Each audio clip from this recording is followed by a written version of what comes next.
One of our goals is to have a continuous harvest of fresh produce from our Zone 5 garden year-round. Today I'll show you what we're planting in August to ensure abundant harvest in the fall and winter. And I'll share tools that you can use to determine when to plant cool weather crops in your area for the fall based on your first frost date.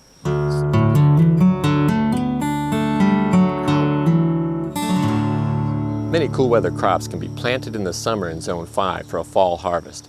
And some of these crops can even survive the winter when protected by a cold frame or greenhouse, or better yet, a cold frame inside a greenhouse. But before getting into cold frames and greenhouses, let's take a look at a tool I created that will give you planting dates for a variety of fall crops based on your first frost date when you're not using any season extension tools. These planting dates were adapted from Eliot Coleman's book, 4-Season Harvest. I'll share the details on how to make your own copy of this tool for your personal use later in the video. Okay, here's a look at the planting date calculator for fall crops when not growing under protection. When I enter our first frost date of October 15th here, I see planting dates for 24 different cool weather crops, including cabbage, cauliflower, green onions, and a variety of greens and root crops. As you can see, we can plant a number of these crops in August. In fact, following these guidelines, we planted carrots, kale, lettuce, radishes, and turnips in early August. Let's take a look at how they're doing. I planted carrots, radishes, and turnips in this bed on August 6th. I picked this area because it was available and it gets sun through the fall at a time when many of the beds closer to the house are in the shade. As you can see, the seedlings are well on their way. We still have another month to plant radishes, so we'll plant more as space opens up in other beds. I also started kale and lettuce on August 6th, but because the rest of our garden beds are still loaded with summer crops, I started them in seedling trays. I'll transplant some of them to this area after I harvest these purple Viking potatoes, and the rest will eventually go into the hoop house. So far the lettuce is doing very well, but we've had some pest damage with our kale, so we'll start more kale indoors soon. Now let's look at some other crops that we still have time to plant here in Zone 5, even if we weren't planning on using season extension tools. Today is August 20th, so I could still plant corn salad, claytonia, dandelion, endive, lettuce, mizuna, green onions, parsley, radicchio, radishes, and spinach. And as always, I'll be planting garlic after our average first frost date in October. Okay, those were the planting dates when no season extension tools like cold frames or greenhouses are being used. Now let's look at a tool that shows planting dates for when these tools are being used. I use the same dates whether growing under a single layer of protection like a cold frame or 2 layers like a cold frame inside a greenhouse. When I enter our average first frost date of October 15th, I see the planting dates when growing under cover. Because these are cool weather crops and it's still quite hot, I won't actually apply cover until a week or so before the first frost.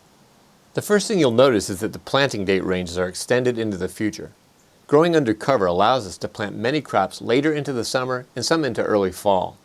For example, knowing I'll be adding cover later, I already planted rutabagas and chard on August 6th.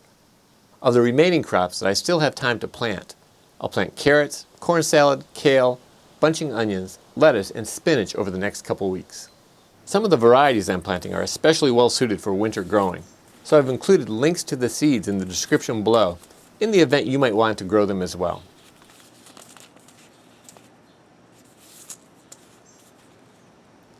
As I mentioned earlier, about a week before our first frost, I'll cover our fall and winter garden beds with a single layer of protection.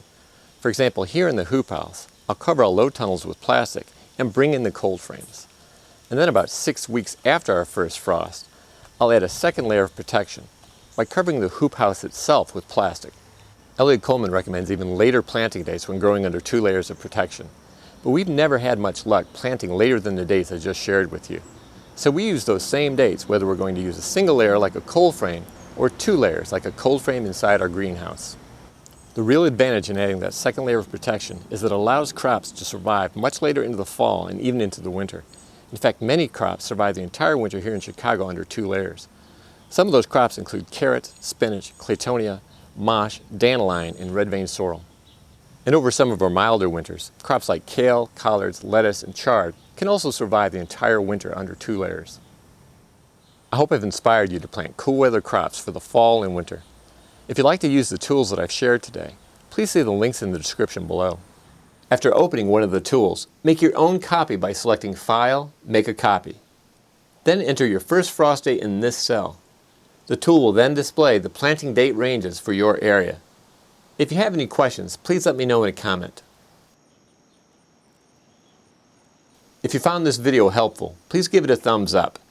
And if you haven't already, please subscribe for more videos on how to grow a lot of food on a little land without spending much or working harder than you have to.